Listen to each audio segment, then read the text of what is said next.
Praise the Lord. Sekali lagi saya nggak akan jemu-jemu mengatakan, don't worry ya kalau kita punya problema. Lumrah, normal-normal hidup orang. Asal Tuhan yang ada di dalamnya. Dan ini janji Tuhan hari ini sebagai rema judul daripada khotbah saya. Tuhan sumber kelepasan kita. Really, He is our deliverer. Tuhanlah yang melepaskan kita. Tahu nggak, Tuhan yang kita sembah adalah Allah Israel yang sama yang membawa bangsa Israel keluar dari tanah perbudakan melalui lautan. Itu Laut Merah dibelah, itu nggak main-main. Ya mungkin zaman dulu, oh Tuhan Yesus nggak berubah dahulu sekarang sampai selama-lamanya. So if you believe, you will see His glory too. Kalau kita percaya, kita akan melihat kemuliaannya. Mungkin bukan Laut Merah yang dibelah. Mungkin Tuhan akan memulihkan hubungan kita. Mungkin Tuhan akan menyembuhkan kesehatan seseorang. Yang pasti pokoknya bagi Tuhan nggak ada mujizat besar kecil. Bagi Tuhan semua kecil. Tuhan kita sanggup. Belum game over. Coba katakan pada diri sendiri, belum game over untuk saya. Amin. Mari kita ambil Alkitab kita akan belajar saat ini ya. Dari Mazmur 107. Mazmur 107 ayat 10 sampai 20. Mazmur 107 ini indah sekali. Cerita tentang orang-orang yang dilepaskan Tuhan. Nyanyian syukur dari orang-orang yang ditebus oleh Tuhan. Tapi saya ambil dua aja kasus mujizat di sini. Saya bacakan ayat 10 dulu. Ada orang-orang yang duduk di dalam gelap dan kelam, terkurung dalam sengsara dan besi. Karena mereka memberontak terhadap perintah-perintah Allah dan menista nasihat yang maha tinggi. Maka ditundukkannya hati mereka ke dalam kesusahan. Mereka tergelincir dan tidak ada yang menolong. Maka berseru-serulah mereka kepada Tuhan dalam kesesakan mereka. Dan diselamatkannya lah mereka dari kecemasan mereka. Dibawanya mereka keluar dari dalam gelap dan kelam. Dan diputuskannya belenggu-belenggu mereka. Biarlah mereka bersyukur kepada Tuhan karena kasih setianya. Karena perbuatan-perbuatannya yang ajaib terhadap anak-anak manusia. Sebab dipecahkannya pintu-pintu tembaga. Dan dihancurkannya palang-palang pintu besi. Kasus mujizat yang kedua. Ayat 17. Ada orang yang menjadi sakit oleh sebab kelakuan mereka yang berdosa. Dan disiksa oleh sebab kesalahan-kesalahan mereka. Mereka muak terhadap segala makanan. Dan mereka sudah sampai pada pintu gerbang maut. Maka berseru-serulah mereka kepada Tuhan dalam kesesakan mereka. Dan diselamatkannya mereka dari kecemasan mereka. Disampaikannya firman-Nya. Dan disembuhkannya mereka. Diluputkannya mereka dari liang kubur. Amin. Ayat 10, kasus mujizat ke-1. Ada orang-orang yang duduk di dalam gelap dan kelam. Dimulai dengan kata atau kalimat ada orang. Berarti bukan semua orang. Jangan pernah pukul rata sama semua orang. Nggak semua orang yang sekarang stres, lagi sengsara, lagi nggak mengalami kepastian, orang itu dihukum Tuhan. Tidak semua beban hidup itu karena dosa kita. Memang hidup itu ada beratnya. Yesus pun memperingatkan, di dunia ini, di bumi ini, kamu akan mengalami berbagai pencobaan. Tapi kamu mesti kuatkan hatimu, karena aku, Yesus, sudah mengalahkan dunia. Dikatakan di sini ada orang, berarti ada orang yang sakit, ada orang sengsara karena dosa. Tapi juga ada orang yang sakit atau sengsara bukan karena kesalahan mereka. Anda yang mana? Nggak masalah. Karena Tuhan yang melepaskan adalah Allah yang sama. Kalau orang yang karena kesalahannya aja terkurung dalam sengsara, di penjara, di balik jeruji besi, itu pun Tuhan luputkan dan Tuhan Yesus melepaskan mereka. Apalagi kalau bukan karena kesalahan kita. Tuhan nggak pilih kasih kok, orang berdosa pun dikasihi. Ada orang yang duduk dalam gelap dan kelam, terkurung dalam sengsara dan besi. Kata terkurung dalam sengsara dan besi ini namanya jatuh malah ketiban tangga. Terkurung dalam sengsara dan besi ini bukan hanya imprisonment atau dipenjarakan. Tapi mereka juga diharuskan kerja rodi. Itu maksudnya terkurung dalam sengsara dan besi. Pernahkah kita merasakan keadaan kita seperti bertubi-tubi masalah yang tiba? Belum lagi selesai dari yang satu, masalah yang baru muncul dari yang satunya. Dan masalah berikutnya lebih besar. Paus dibanding dengan problema sebelumnya. Kelasnya kelas kakap. Dan ketika kita melihat kakap ini sudah Sudah nggak ada lagi yang bisa besar dari ini, problema kita baru dimulai. Terkurung dalam sengsara dan besi. Don't worry, Tuhan bisa mematahkan siklusnya. Mata rantai itu bisa diputuskan. Bagi Tuhan tidak ada yang mustahil. Segala sesuatu mungkin bagi Yesus. Ayat 11 kita pelajari bahwa orang-orang yang duduk dalam gelap dan kelam dalam kasus ini adalah karena mereka memberontak terhadap perintah-perintah Allah. Mereka menista nasihat yang maha tinggi. Wah, sudah tutup ini, sudah jelas. Jelas sekali sudah konklusi. Bahwa ada orang-orang yang duduk dalam gelap dan kelam. Mereka itu dipenjarakan. Mungkin jiwanya yang dipenjara. Mungkin ada orang yang sungguh-sungguh sekarang sedang menghuni rutan, rumah tahanan. Ada orang yang secara harafiah dipenjara. Tapi juga ada orang yang bebas badannya. Tubuhnya berkeliaran di mana-mana. Tapi sengsara atau tersiksa jiwanya, stres dan depresi. Nggak tahu Anda tipe yang mana, sama saja Yesus bisa melepaskan semua. Tapi yang satu ini, orang yang disebut di ayat 10 ini, orang ini begini karena dia memberontak terhadap perintah Allah. Jadi jelas-jelas ini kasus dosa. Coba kira-kira Tuhan marah nggak ya? Tuhan hukum mereka. Orang berdosa selayaknya dihukum mati. Kita itu loh, hati kita. Sebaik-baik manusia kadang-kadang masih mendoakan tuh orang lain celaka. Mungkin kita baik sama orang baik, tapi sama orang jahat kita doakan mereka supaya mereka segera dapat hukuman. Coba kalau kita melihat di berita gitu, siapa dan siapa. Misalkan kalau ada orang jahat tertangkap, seluruh masyarakat pasti akan mengecam. Kita boleh mengecam perbuatan mereka, tapi kita harus mendoakan agar jiwa mereka bertobat. Tuhan suruh kita untuk mengasihi orang jahat. Tuhan suruh kita memberkati orang yang mengutuki kita. Tuhan yang suruh kita melakukan ini dan itu tadi. Tuhan sendiri penuh kasih. Dari ayat-ayat dan cerita dua kasus ini kita bisa menemukan bahwa Tuhan kita itu selalu ngalah sama orang berdosa. Oh, kalau Tuhan gak ngalah sama kita, kita semua udah mati masuk neraka. Udah gak ada harapan di bumi ini, apalagi di akhirat. Tuhan itu penuh mengalah sama kita. Tuhan ngalah sama orang baik, sama orang jahat. Gak ada bedanya buat Tuhan. Setiap manusia itu sebenarnya jahat. Yang ada hanyalah orang yang lebih jahat, orang yang kurang jahat. Gak ada orang baik di dunia ini, gak ada. Semua orang berdosa sama warnanya. Kalau Tuhan bisa ngalah sama yang jahat sekali, Tuhan juga bisa mengalah sama kita. Dan kalau kita merasa kasih Tuhan gak mungkin bisa mengampuni, Anda salah. Tidak ada orang yang bisa cukup jahat sehingga Tuhan tidak bisa ampuni dia, asal orang itu mau bertobat. Mari kita pelajari sekarang ayat 11 nggak pakai kata-kata yang tanggung karena mereka memberontak. Mereka tidak hanya berdosa, mereka membangkang. Memberontak itu berarti sengaja, berarti mencobai Allah. Ini pun dilepaskan sama Tuhan Yesus. Bayangkan, jangan sampai Anda berkecil hati merasa tidak punya pengharapan. Jangan ada satupun di antara kita merasa tertolak, Tuhan pasti marah dan murka. Jangan gampang-gampang tuduh Tuhan, Tuhan nggak bisa mengampuni dan memulihkan kita. Ayat 12, maka ditundukkannya hati mereka ke dalam kesusahan. Mereka tergelincir dan tidak ada yang menolong. Tuhan izinkan orang-orang yang memberontak ini sengsara sebentar. Karena bagi Tuhan ya, asal kita mau rendah hati aja gampang untuk Tuhan menolong kita. Musuh Tuhan atau musuh Tuhan yang utama dalam diri kita adalah kesombongan. Makanya ditundukkannya hati mereka ke dalam kesusahan. Ada orang tertentu kasih firman gak mempan. Tapi ada tipe-tipe orang yang begitu kerasnya. Udahlah jangan keras-kerasan sama Tuhan. Karena sudah jelas-jelas ayat di firman di dalam Alkitab kita sudah dengan jelas skor terakhir udah nampak. Segala lutut kan bertelut. Udah jangan coba-coba. Orang paling keras di dunia dan paling angkuh akan tunduk di depan Kristus. Cepat lambat pasti akan tunduk. Jikalau bukan di hidup ini, percayalah saya, setelah dia mati, dia mau gak mau harus tunduk di hadapan Tuhan, Hakim yang adil. Tapi kadang-kadang kita diizinkan mengalami sebuah kesulitan. Orang-orang tertentu yang angkuh. Mereka yang merasa bisa tanpa Tuhan. Mereka yang merasa sanggup. Maka ditundukkannya hati mereka.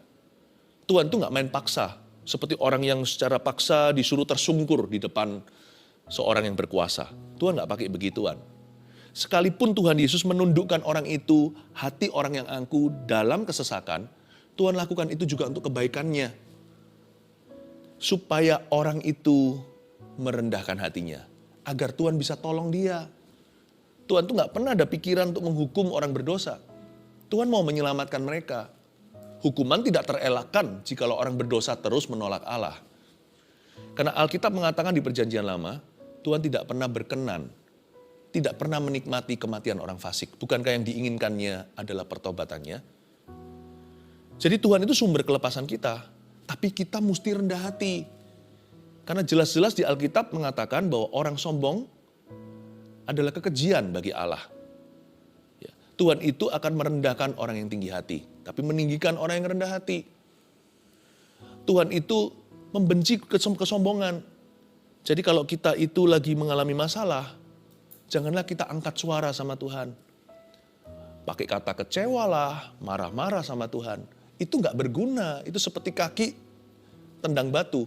Kita yang sakit bukan Tuhan Yesus, kita sakit sendiri meskipun Tuhan yang kita hujat. Jadi kalau kita mau mengalami kelepasan dari Tuhan, dan jikalau proses kita hendak dipercepat, daripada diher-her melulu, daripada diulang-ulang lagi, cara terbaik adalah tunduk sama Kristus, lawanlah iblis, Yakobus pasal 4 ayat 7. Maka ia akan lari daripadamu. Maka ditundukkannya hati mereka ke dalam kesusahan.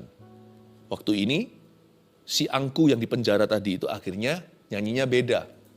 Sebelumnya kicauannya begini di penjara, aku bisa, koneksiku banyak, uangku segunung, aku bisa beli apapun. Tapi lama-kelamaan, ketika juga tidak mengalami terobosan, tidak mengalami jawaban, akhirnya nyanyiannya beda seperti Paulus dan Silas. Kalau Paulus Silas di penjara di Filipi bukan karena kesalahan mereka, tapi karena Injil.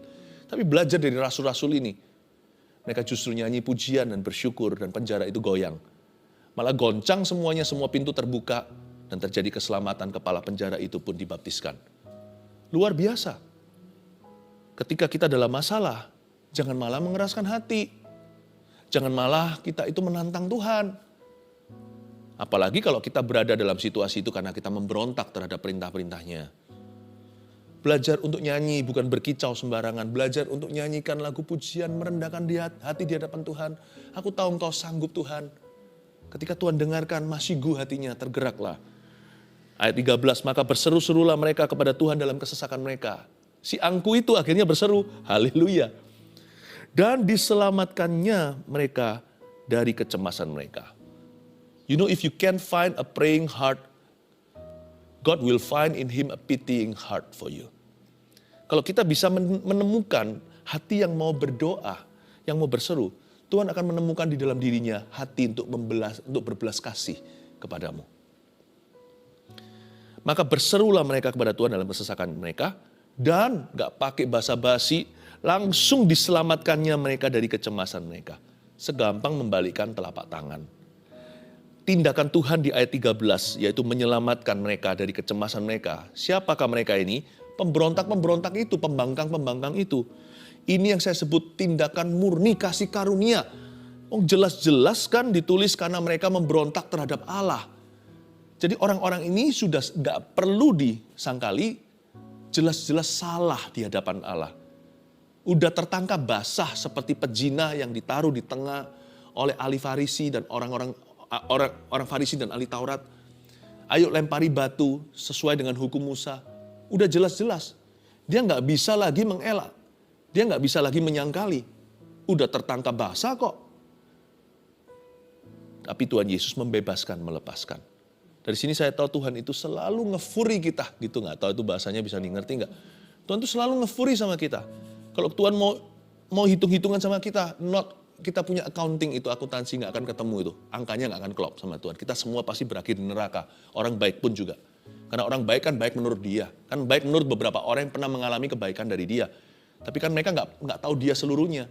Belum melihat dia seumur hidupnya. Orang baik pun gak akan berakhir di sorga. Kalau Tuhan mau hitung-hitungan sama manusia, semua kita akan berakhir dalam api neraka.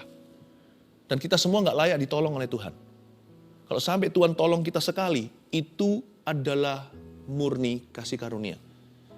Karena di dalam hidup ini kita seringkali ditemukan jelas-jelas bersalah, tertangkap basah.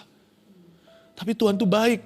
Detik ketika dia berseru, langsung gak pakai koma, dan diselamatkannya mereka This is pure grace as they were clearly in the wrong.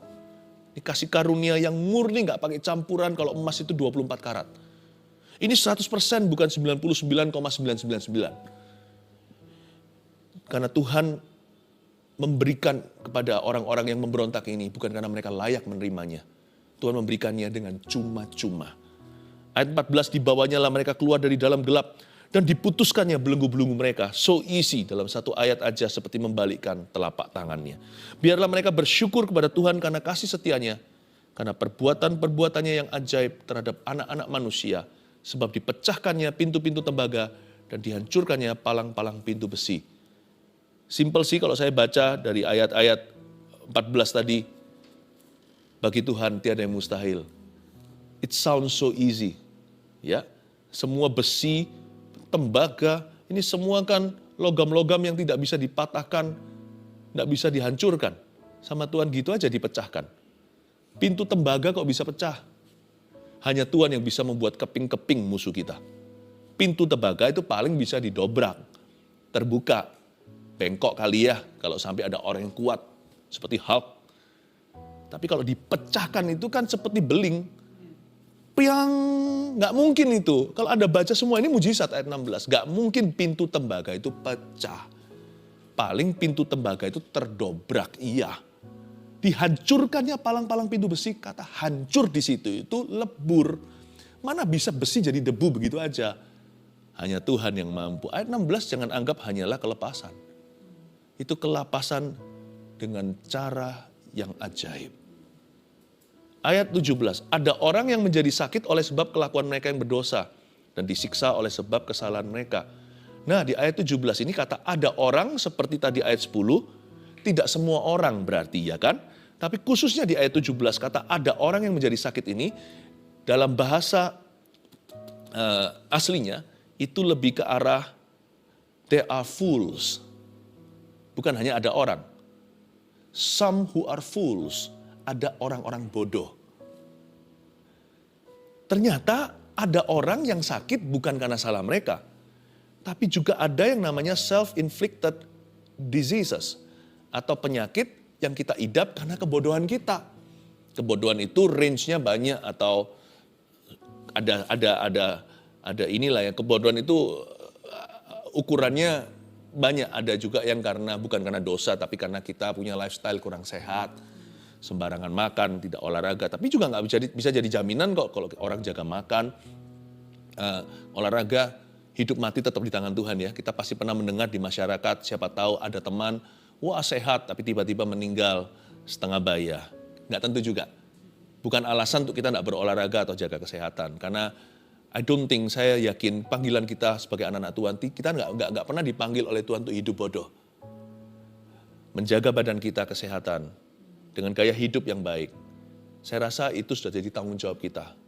Ujungnya nanti kita panjang umur atau tidak kan di tangan Tuhan. Tapi pokoknya kita berusaha. Our calling, panggilan kita is never to be foolish. We are never called to be a fool. Kita tidak pernah dipanggil untuk menjadi orang bodoh. Tapi jangan pernah ada seorang pun di sini yang merasa yakin kalau dia sudah jaga ini, jaga itu, jaga kesehatannya. Kita merasa diri pintar, pandai, bisa tanpa Tuhan. Nggak tentu juga. Tahu nggak, kunci hidup mati itu bukan di treadmillmu. Kunci hidup dan mati itu tetap pada anak Allah yang maha tinggi, pada Mesias.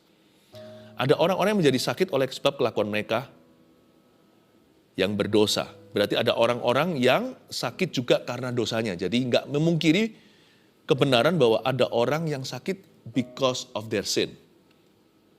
Mereka muak terhadap segala makanan, ayat 18. Dan mereka sudah sampai pada pintu gerbang maut. Kelihatannya orang yang disebut di ayat 17 ini adalah orang ini mengalami penyakit yang akut, penyakit yang terminal, penyakit yang mematikan.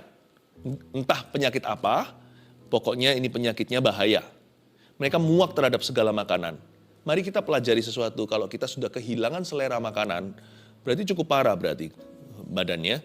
Kalau kita kehilangan selera makanan, jangan kehilangan selera untuk berdoa. Justru kalau kita nggak selera makan, bangkitkan selera doamu. Karena waktu itulah tepat sekali untuk berseru pada Tuhan. Dan mereka sudah sampai pada pintu gerbang maut, maka berseru-serulah mereka kepada Tuhan dalam kesesakan mereka, ayat 19. Dan diselamatkannya mereka dari kecemasan mereka. Gini ya, kalau orang berdosa diselamatkan, ya sudahlah ya, kita semua bisa bersimpatik karena kita semua orang berdosa. Tapi orang bodoh nih, pernahkah kita melihat orang bodoh? Jangan-jangan kita sendiri yang begitu. Orang bodoh-bodoh itu udah beritahu jangan ke situ, dia malah ke sana. Nantang gitu.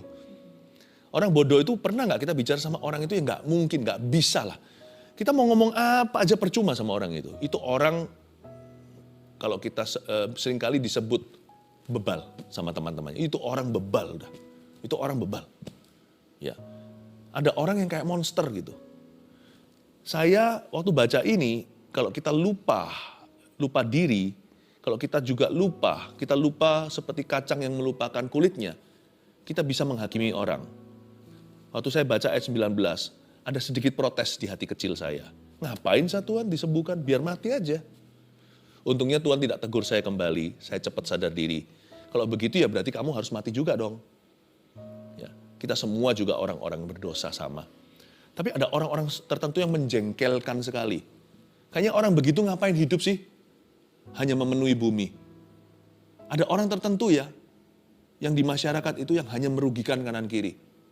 Kemana-mana membuat hati orang marah, jengkel sekali. Orangnya nggak masuk akal. Orang yang sama sekali nggak masuk akal. Mungkin yang bahasa Hokiannya apa nggak cengli gitu. Sama sekali orang yang just doesn't make sense. You don't doesn't make sense. Tapi kok bisa ya Tuhan tetap sembuhkan dia? Disembuhkan tuh. Diselamatkannya mereka dari kecemasan mereka. Berarti Tuhan itu memang super-super ngalah ya. Sama orang bodoh seperti kita. Disampaikannya firman-Nya dan disembuhkannya mereka. Diluputkannya mereka dari liang kubur. Cara Tuhan menyembuhkan itu gimana?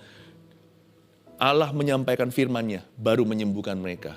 Firman di sini juga bicara tentang Yesus Kristus. He is the Word. Mau tahu kenapa Yesus datang ke dunia? Waktu lahir di palungan, bukan hanya untuk menebus dosa kita. Itu prioritas nomor 1.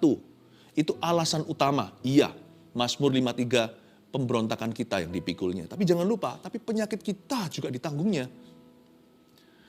Jadi Tuhan itu mati di kayu salib bukan hanya untuk mengampuni dosa, tapi juga untuk mematahkan setiap kutuk, termasuk kutuk sakit penyakit. God sent His Son and His name is Jesus. He lived and died for us. Dia hidup, dia mati, dia bangkit lagi untuk kita. Disampaikannya firman. Dengan Tuhan mengirim Yesus, kita sudah berada di era kesembuhan. Udah gak usah tanya lagi apakah itu kehendak Tuhan. Meskipun saya gak pernah bisa menjelaskan mengapa ada orang yang kita doakan belum sembuh juga. Itu misteri kedaulatan. I don't know. Tapi saya gak mempertanyakan. Sejak 2000 tahun lalu, Yesus diberikan. Udah lunas terbayar, bukan hanya bagi dosa kita, tapi juga untuk sakit penyakit kita. Disampaikannya firman, dan disembuhkannya mereka. He wants to heal the world through Jesus. Dia mau menyembuhkan dunia ini melalui Yesus. Tapi berkali-kali kalau kita baca di Perjanjian Baru, Yesus cara menyembuhkan gimana? Tak jarang, malah sebagian besar.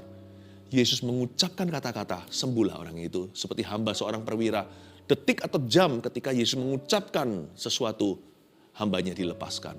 Anak seseorang disembuhkan. Saudara seseorang dibangkitkan. Lazarus, keluarlah dari kubur itu.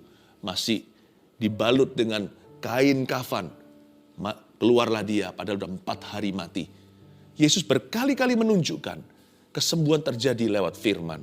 Apa yang Yesus ucapkan, apa yang Yesus katakan. Makanya kalau kita mau sembuh, jangan percaya apa yang dunia katakan. Jangan percaya pikiranmu sendiri. Jangan percaya perasaanmu, apalagi yang setan bisikkan. Percayalah firman, hidupmu akan sembuh. Bukan hanya sakit penyakit, terutama perubahan hidup. Jesus spoke a word. And when the Holy Spirit comes, waktu Roh Kudus datang membawa kata-kata Yesus dalam kehidupan kita, mengurapinya dan menjadikannya realita. Firman itu menjadi daging kalau Anda percaya. Saya kasih 3 poin sederhana, Tuhan sumber kelepasan kita, review dari yang kita pelajari ayat per ayat tadi. Pertama, Tuhan selalu mengalah dengan orang berdosa. Kabar baik buat kita. Tuhan sumber kelepasan kita aman sama Tuhan. Karena Tuhan lepaskan kita bukan karena kita layak dilepaskan. Tuhan sembuhkan kita bukan karena kita itu deserving atau karena kita itu worthy atau layak untuk disembuhkan. Tuhan itu selalu ngalah sama kita. Setiap mujizatnya itu adalah demonstrasi ngalahnya Tuhan. Jangankan mujizat, pemeliharaannya meskipun belum terjadi terobosan yang kita nantikan atau berkat yang kita idamkan. Kalau hari ini kita masih dipelihara, masih ada kebajikan dan kemurahan. Count your blessing, name them one by one. Hitung satu persatu tuh berkat itu. Kalau masih ada berkat, masih ada anggur pada pohonmu, masih ada air di sungai kehidupanmu, itu berarti Tuhan ngefur dirimu. Every goodness is a testament, ada sebuah kesaksian bahwa Tuhan sedang mengalah dengan Anda. Kalau Tuhan nggak ngalah, mau impas sama kita tuh defisit forever selama-lamanya. Jangan pernah harapkan lagi minta jawaban doa. Bahkan jangan lancang berani berdoa sama Tuhan, karena kita nggak layak minta apa-apa. Kalau kita sekarang diberikan hak atau wewenang, hak seorang anak untuk meminta, wow, itu membuktikan Allah kita itu senantiasa dan maha mengalah sama kita. Tuhan tidak pernah perhitungan sama Anda dan saya. Ini kabar baiknya. Lah kenapa kok kita sekarang merasa nggak layak untuk masuk hadiratnya, malah lari cari pelampiasan? Di dunia ini nggak ada orang yang layak. Yang ada hanyalah orang yang kurang layak dan lebih nggak layak lagi. Yang ada hanya orang yang paling nggak layak, sangat nggak layak.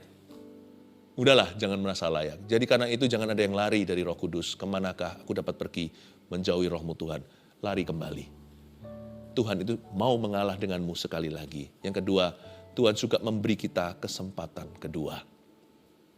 Itu indahnya. Tuhan itu rindu, lebih dari rindu untuk memberi kita second chance. At whatever. Masa sih Pastor Philip, Tuhan masih mau kasih kesempatan sama aku jatuhnya cukup parah. Mungkin konsekuensimu juga akan berat, saya tahu. Tapi Tuhan berjanji Immanuel akan beserta jikalau Anda bertobat.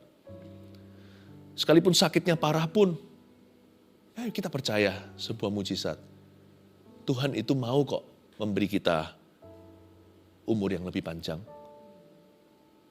Tapi kita jangan kecewa sama Tuhan. Jangan tentukan cara Tuhan menjawab kita. Pokoknya kita percaya dulu Tuhan kita itu selalu memberi kita kesempatan yang kedua. Berapa kali kita dengar kesaksian. Orang yang sama, healed again and again. Karena orang sembuh kan bisa sakit lagi. Kalau kita masih bisa sembuh lagi, itu Tuhan masih memberi kita kesempatan kedua. Ada orang yang sembuh lagi. Ada orang yang dijawab lagi doanya. Ada orang yang dilepaskan lagi dari masalahnya. Kita punya ribuan masalah kan? Hari ini yang kita masih punya masalah kan? Tapi masalah-masalah lalu 10 tahun lalu banyak yang udah selesai kan? Berarti setiap kali kita keluar masalah, itu Tuhan kasih kita kesempatan kedua. Kasih kita kesempatan lagi. Tuhan suka memberi kita kesempatan kedua. Makanya ada kesaksian orang-orang yang healed again, delivered again. Dilepaskan lagi, disembuhkan lagi. Dan lagi hari ini untuk Anda, saya percaya akan ada orang yang disembuhkan oleh Tuhan. Yang ketiga, Tuhan sangat rindu untuk melepaskan kita. Tuhan lebih rindu untuk melepaskan kita daripada kita rindu dilepaskan. Percaya enggak? Tuhan lebih rindu menyembuhkan kita, memberkati kita daripada kita rindu diberkati dan disembuhkan. Buktinya ayat-ayat ini kalau Anda baca seluruhnya, kita nggak ada waktu untuk membahas semua. Mazmur 107 itu dari ayat 1 panjang sekali sampai ayat 43. Isinya adalah kesaksian-kesaksian. Dan ini ditulis oleh Tuhan karena Roh Kudus yang mengilhami seorang pemazmur untuk menuliskannya. Tuliskan. Kenapa Tuhan iming-iming kita dengan semua cerita-cerita mujizat ini, kasus demi kasus. Seolah-olah Tuhan lagi berkata pada kita, ayo minta, ayo mendekat. Aku rindu loh kasih kamu yang kayak begini. Tuhan itu bukan PHP. Dia nggak menjadi pemberi harapan palsu. Kalau Tuhan tuliskan di dalam ayat, berarti ini juga untuk kita alami hari ini. Saya nggak perlu menafsirkan apa-apa. Waktu saya baca Mazmur 107, saya tangkap hint. Saya tangkap tanda kutip sindiran-sindiran Tuhan yang baik. Saya tangkap bocoran-bocorannya. Saya tangkap tanda-tanda sinyal-sinyal dari Roh Kudus. You see, ada orang yang kayak gini aku sembuhkan loh. Ada orang gitu aku lepaskan loh. Ada yang di kapal nanti diombang-ambingkan oleh badai. Aku selamatkan kapalnya loh. Apa sih ini maksudnya? Apa sih? Supaya kita berharap padanya. Dan Tuhan yang menuliskan, yang mengilhamkan semua ini, pasti rindu mengulanginya di dalam kehidupan kita, bukan? Izinkan saya kasih rema sederhana. That He wants to bless you more desperately than you want to be blessed. Dia ingin sekali memberkatimu lebih daripada Anda rindu untuk diberkati. 3 poin ini, Tuhan sumber kelepasan kita. Kabar baiknya nomor 1, jalan masuk kita aman. Sudah dibukakan lebar-lebar karpet merah. Tuhan selalu ngalah dengan orang berdosa. Come on in, welcome home. 2, Tuhan suka memberi kita kesempatan kedua. Healed again, delivered again. 3, Tuhan sangat rindu untuk melepaskan kita. Siapa di sini mengalami sebuah permasalahan yang sulit sekali keluar? Saya berdoa hari ini, mujizatmu akan tiba.